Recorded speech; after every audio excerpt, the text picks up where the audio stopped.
En este vídeo se procederá a la resolución de una estructura mediante el método de las fuerzas.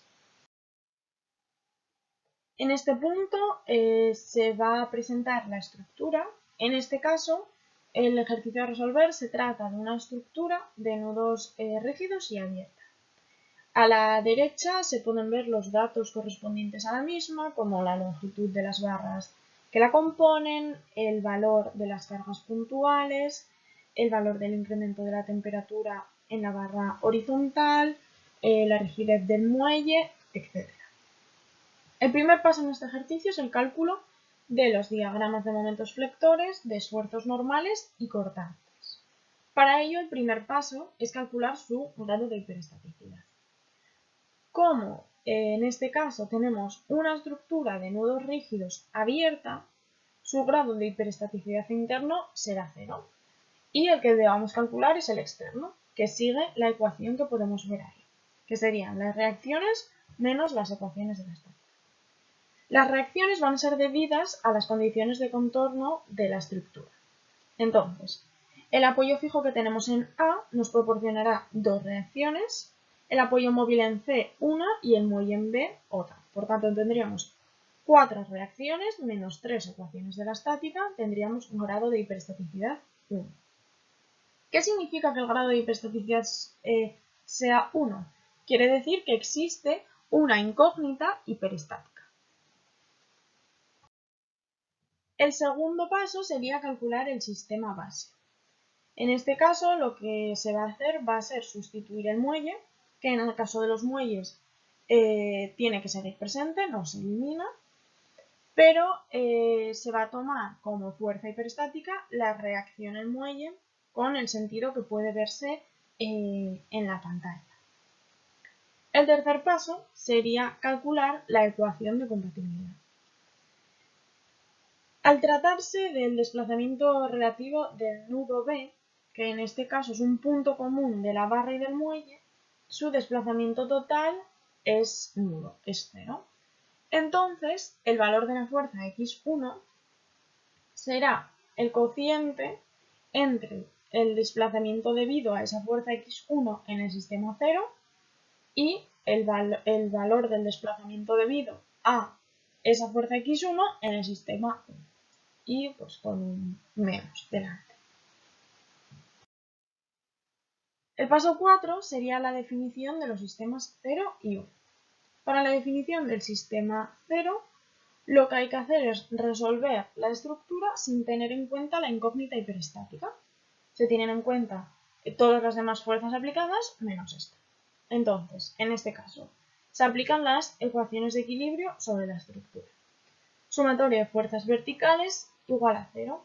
Vemos que como fuerzas verticales tenemos la reacción vertical en A, la reacción vertical en C y la carga puntual P aplicada sobre la barra horizontal. Y todas ellas del mismo sentido.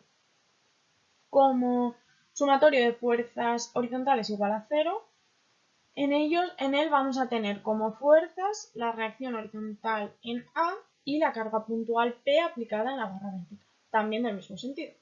Y la tercera ecuación que vamos a aplicar es que el sumatorio de momentos en A sea 0. Con todo ello se obtiene que la reacción vertical en A son menos 3p cuartos. La reacción horizontal en A son menos p y la reacción vertical en C es menos p cuartos. Es decir, en la imagen de la derecha podemos ver ya las fuerzas con su sentido ya bien, porque al principio supusimos un sentido el que quisimos y ahora hemos comprobado pues que no estaba bien. Una vez obtenidas las reacciones ya se pueden conocer los diagramas de esfuerzos internos. En este punto no me voy a detener mucho porque son muy sencillos de hacer. Para el caso del sistema 1, al contrario que en el sistema 0, ahora la única fuerza que vamos a considerar es la incógnita hiperestática y en este caso dándole un valor de la unidad. En este caso pues también vamos a tener que plantear las tres ecuaciones de equilibrio, sumatorio de fuerzas verticales igual a 0, sumatorio de fuerzas horizontales igual a 0 y repetimos sumatorio de momentos en A igual a 0. y obtenemos la reacción vertical y horizontal en A y la reacción vertical en C. Y al igual que antes, pues obtenemos el diagrama de normales, de cortantes y deflectores de este sistema. El quinto paso sería la aplicación del PTV. En este caso lo que tenemos que hacer es igualar el trabajo virtual externo al interno. Vale. Los sumandos que vemos tachados lo están porque si volviésemos a la primera diapositiva veríamos que el término A por E y G por A por alfa es infinito, por lo tanto se anulan esos términos. Y después, como en este caso estamos calculando el desplazamiento que produce esa fuerza x1 en el sistema 0, como comentar, en el sistema 0 no hay muelle, por lo tanto el desplazamiento del muelle en el sistema 0 pues es nulo. Y nos quedaría la multiplicación de los diagramas de los momentos flectores, tanto del sistema 1 como del sistema 0. Entonces lo que haríamos, bueno, pues sería esa multiplicación. A continuación se va a ver de dónde salen los términos que vemos en la ecuación de abajo, que se multiplica, por ejemplo, un sexto por b por l medio, luego por 2l. Bueno, eso corresponde básicamente a la tabla de multiplicación de los diagramas. Pero finalmente, y aplicando todas estas relaciones, se obtiene que el desplazamiento en el sistema 0 sería de 0,123 metros. Aquí se va a ver de dónde sale todos los términos que sumábamos anteriormente, ¿no? Por ejemplo, en el primer caso que teníamos estos dos triángulos por el trapecio. Bueno, pues entonces lo que se hace es la multiplicación, el resultado sería un sexto por el momento 1 de los dos triángulos por dos veces el momento m1 del trapecio más el momento 2 del trapecio. Y se hace así con todos. Hay que tener en cuenta, primero, que el sentido en el que estén los dibujos sea el mismo que este, porque si no, habría que ponerle un menos delante y bueno, fijarse bien en que lo estamos haciendo bien.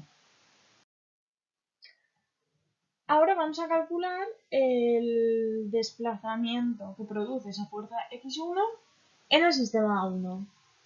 Entonces, como os conté antes, bueno, los términos se van. En este caso sí que vamos a tener desplazamiento en el muelle, porque en el sistema 1 sí que lo hay. Y en este caso, bueno, pues multiplicaríamos por sí mismo el diagrama de momentos flectores M1. Y a esto le hay que sumar la fuerza del muelle. En este caso, para calcular la fuerza del muelle, se aplica la ley de Hooke y acaba siendo 1 partido de la rigidez a flexión. Y finalmente obtenemos el desplazamiento en el sistema 1, que es 0,71 por 10 a la menos 3 metros. El sexto paso es la obtención ya del valor de esa fuerza x1. Bueno, simplemente lo que hacemos es el cociente entre los dos desplazamientos obtenidos y en este caso nos da menos 173,24 metros. Eso quiere decir que la dirección que nosotros le pusimos a esa fuerza no era correcta, sino que era. Vale, para el cálculo de los diagramas de esfuerzos totales se aplica esa fórmula, ¿no? El diagrama total sería el diagrama del S0, o sea, el diagrama del sistema 0 más el diagrama del sistema 1 multiplicado por esa fuerza, ese valor de la fuerza x1. Por eso la hallamos previamente. Entonces, se obtiene aplicando este principio de superposición a los diagramas 0 y 1 y este último multiplicado por x1. Bueno, esto no tiene ninguna ciencia, simplemente es eso, ir sumando los diagramas y teniendo cuidado cuando hay pendientes, porque bueno, se tiene que ver si una tiene más influencia que la otra y demás. Y la segunda parte de este ejercicio sería calcular el desplazamiento horizontal en el punto C. Para obtener el desplazamiento horizontal en este punto se aplica el PTV, en este caso utilizando el método de la carga unitaria, como hicimos previamente. Entonces, al igual que antes, tenemos que plantear las ecuaciones de equilibrio, sumatoria de fuerzas verticales igual a 0, horizontales y el momento en A igual a 0. Obtenemos esas reacciones y realizamos el diagrama de esfuerzos normales y cortantes.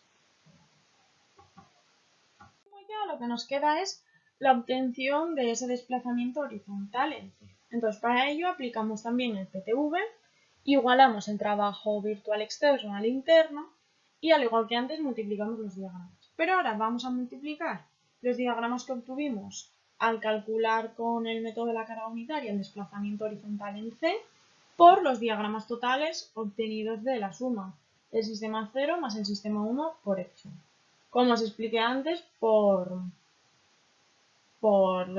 mediante la tabla de multiplicación de diagramas, hay que añadir también el efecto que produce la carga térmica, que es el último sumando que podéis ver, y en total tenemos que, que el desplazamiento horizontal en C es menos 0,4 metros, es decir, que tiene un sentido opuesto al que se supuso en un inicio.